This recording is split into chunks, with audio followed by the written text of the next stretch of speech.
Essentially, these guys are printing money. They own 100% of the business. There's only 2 of them in the whole team plus 1 editor, so 3 people.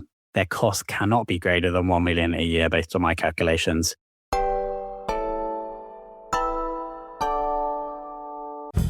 Quick one, we talked about Raylo last month, and honestly, it's become our go-to for team tech. Every time we hire someone or bring on a contractor, instead of dropping a huge amount up front, we just subscribe to the latest tech through Raylo Business. This month, we've been looking at the new HP laptops, and with a MacBook Pro 5 Arumas floating around, it's nice knowing we can upgrade without being locked in. It's a simple way to keep the team feeling motivated and equipped. The link is in the show notes.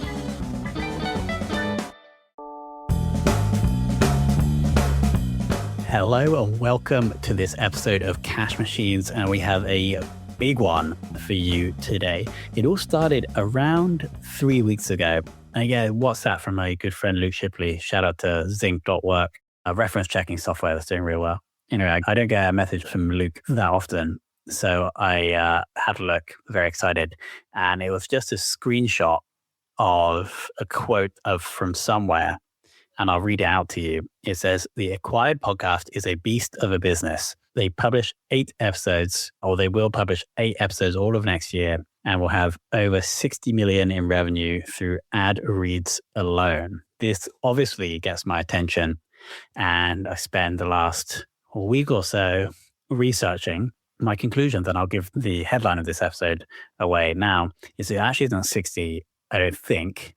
I think it's more like 20, and I'll dig into why I think that shortly. But the upside here for the founders anyway, Ben and David, is that they're pretty confident they're going to be doing $18 million in profit on that $20 million in revenue. And obviously it's bootstrapped. They own the whole thing. Anyway, so I just gave away the punchline of the episode. But yes, today we are focused on the Acquired podcast. Feel free to Google Acquired in Spotify, YouTube, Apple Podcasts. Essentially, these guys are printing money. As I mentioned, they own 100% of the business.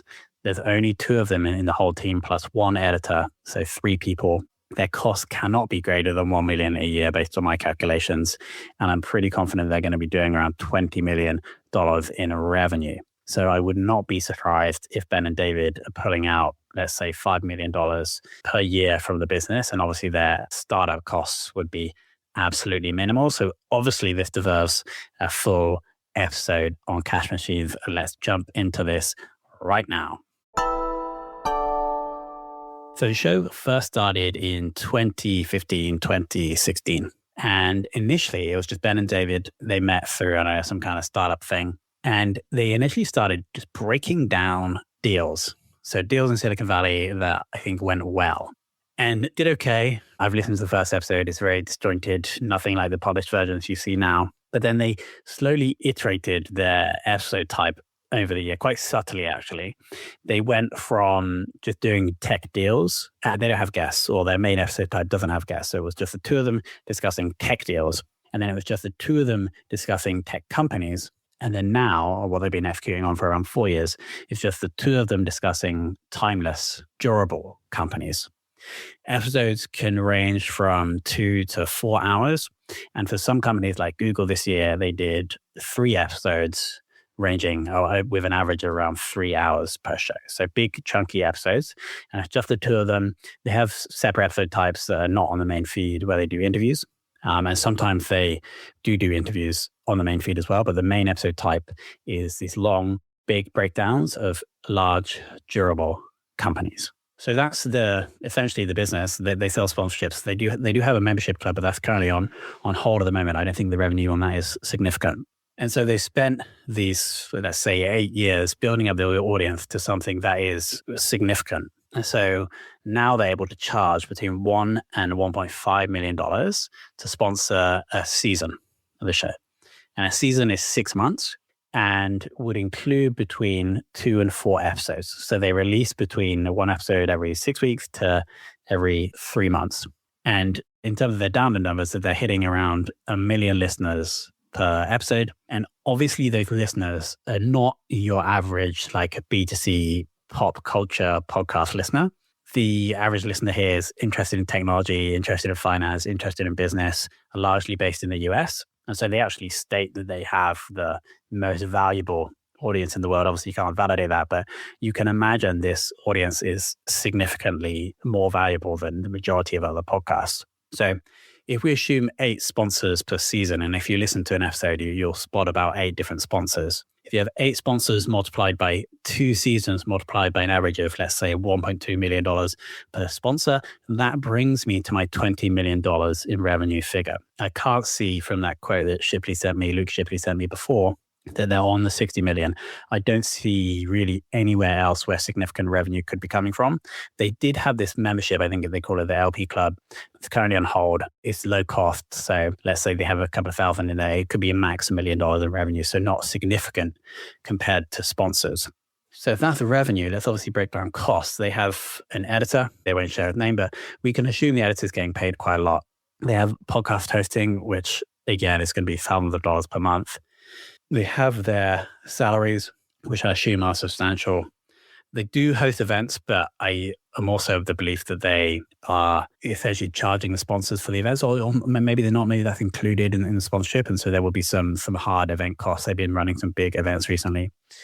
But aside from those, I can't find any other sources of costs. And so we have to assume between 80 and 90% margins on the 20 million. And so we're looking at $16 to $18 million in a net profit, which is where I would assume that Ben and David are taking out around $5 million per year to keep some cash in the business. And we'll talk more about what they're doing with that cash later on in the episode. So how is this trending over time? So as I mentioned, started in around 2015. They started monetizing in 2018. David goes full-time in 2021. And here's when they nail the format of just the two of them researching and then telling the story of an evergreen, durable business, not necessarily tech. They've done Rolex, LVMH, Nike, Porsche, etc.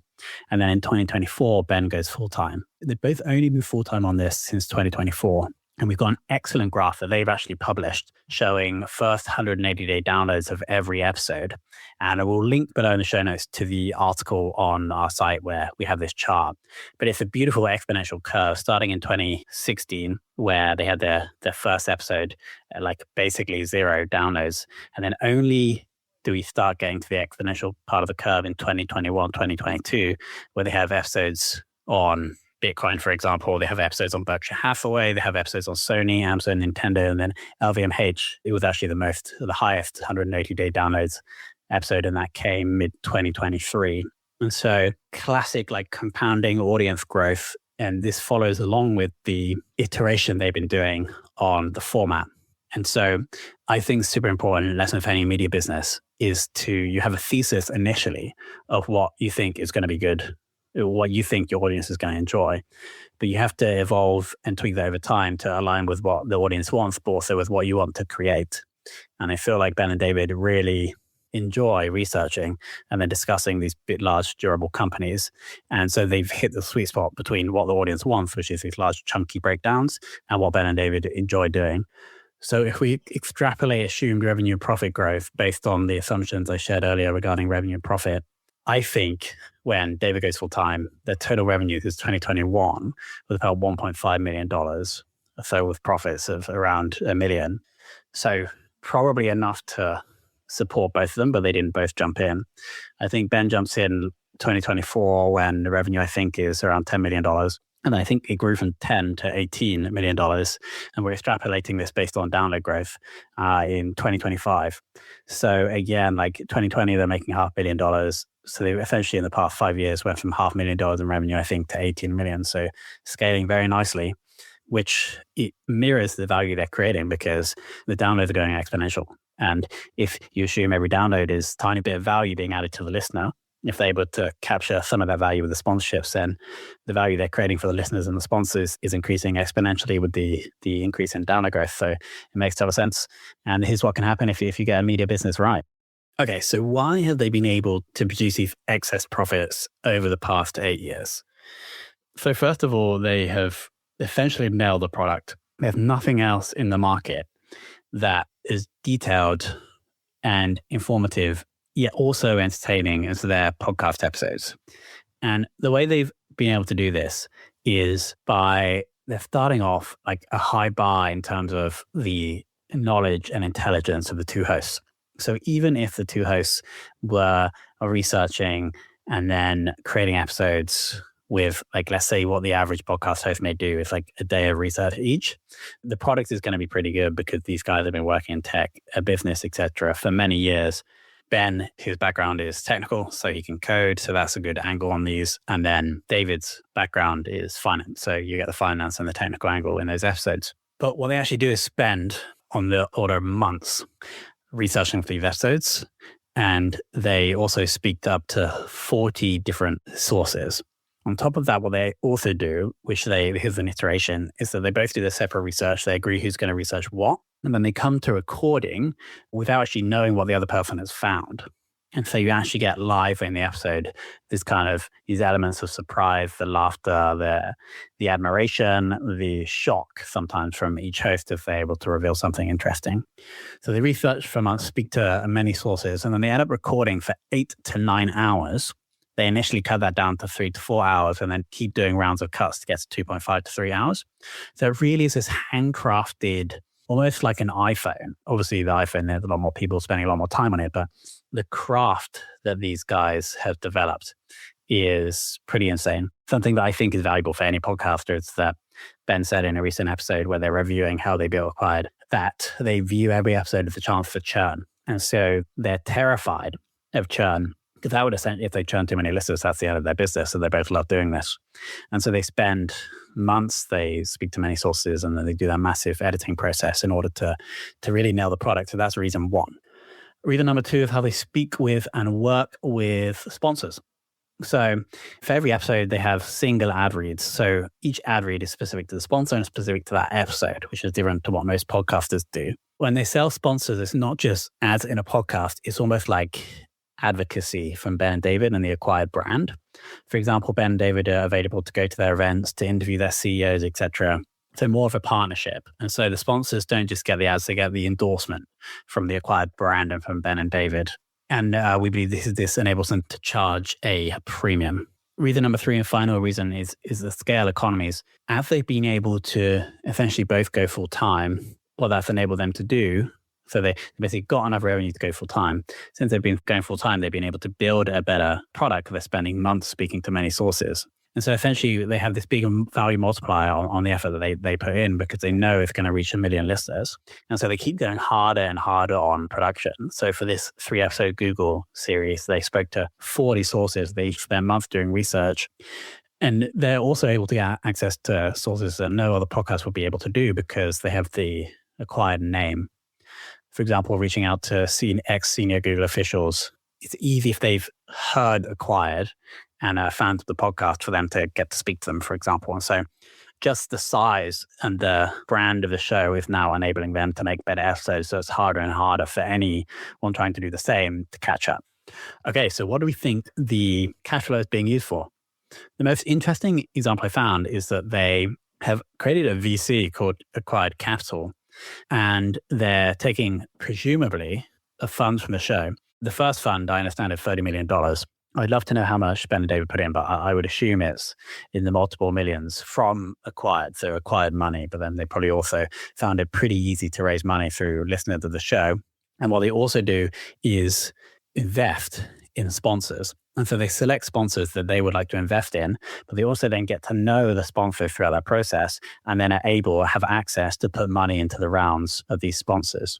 And so there's a self-reinforcing loop going on here where they can create content that attracts high caliber sponsors, which then generates big profits for Acquired, and they can then invest those profits back into the sponsors through Acquired Capital, and that produces even more cash. There's a beautiful cash generating loop there.